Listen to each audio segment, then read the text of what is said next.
Selama ratusan ribu tahun, manusia satu-satunya makhluk di bumi yang berkarya. Hanya manusia yang menulis puisi, membuat cerpen, melukis, menulis esai, dan paper akademik. Tapi hari ini, artificial intelligence juga mulai melakukannya.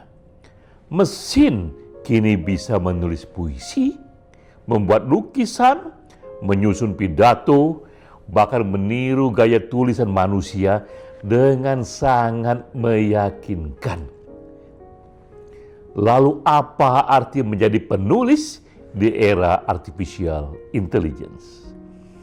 Pertanyaan ini terasa semakin penting ketika kita memperingati 9 tahun usia Perkumpulan Penulis Indonesia Satu Pena. Dan saya sudah 4 tahun diberi kehormatan menjadi ketua umumnya. Merenungkan pertanyaan itu, saya teringat sebuah novel legendaris, Uncle Tom's Cabin, ditulis oleh Harriet Beecher Stowe di tahun 1852. Buku ini tidak menjatuhkan perbudakan dengan senjata, ia menjatuhkan dengan empati. Ia membuat orang-orang yang sebelumnya diam mulai merasa bersalah. Ia mengubah statistik menjadi air mata, mengubah angka menjadi wajah manusia, dan sejak dulu itulah tugas paling abadi seorang penulis, memberi kesaksian dengan cara yang menyentuh hati manusia. Itulah peran pertama penulis, memberi kesaksian atas ketidakadilan zaman. Hari ini kita hidup di tengah banjir informasi, tapi informasi tidak otomatis melahirkan empati. Empati lahir dari kesaksian, dan kesaksian membutuhkan keberanian.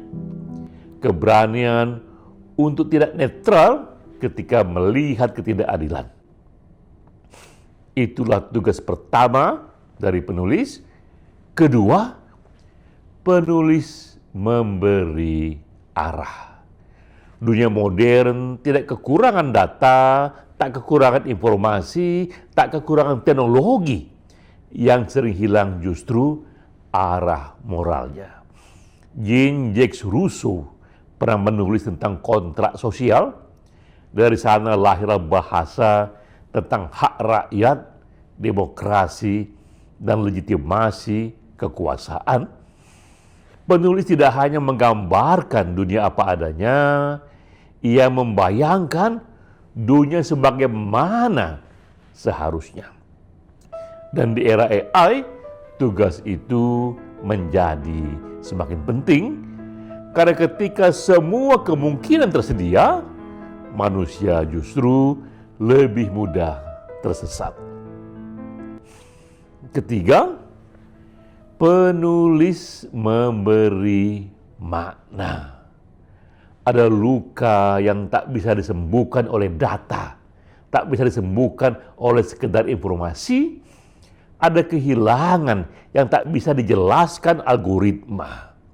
Dalam The Death of Ivan Illich, Leo Tolstoy menulis tentang seseorang yang baru sadar menjelang kematiannya bahwa ia belum benar-benar hidup. Itulah kekuatan sastra. Ia tidak selalu memberi jawaban, tapi ia membuat kita lebih jujur, melihat diri sendiri, masuk ke dalam puncak diri kita sendiri. Dan di tengah dunia yang semakin bising, makna menjadi langka. Pramudia pernah berkata, menulis adalah bekerja untuk keabadian. Tapi keabadian sejati bukan milik yang paling cepat menulis, melainkan milik yang berani diam, jeda, lalu jujur bersaksi.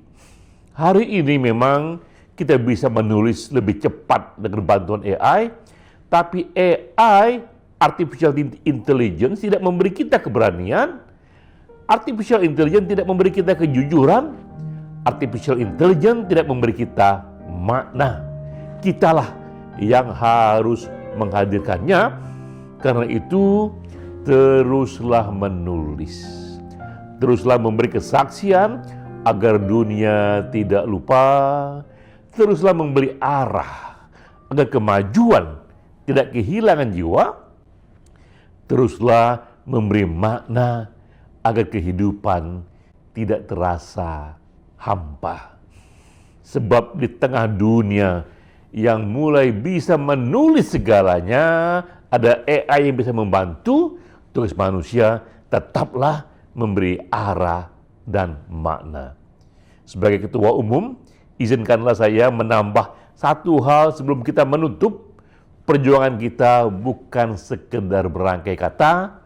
Di tengah isu kesejahteraan dan hak cipta yang pelik, penulis harus tetap berdaulat, memastikan bahwa teknologi memperkuat martabat, bukan justru meminggirkan kemanusiaan kita. Selamat ulang tahun, 9 tahun, 1 pena.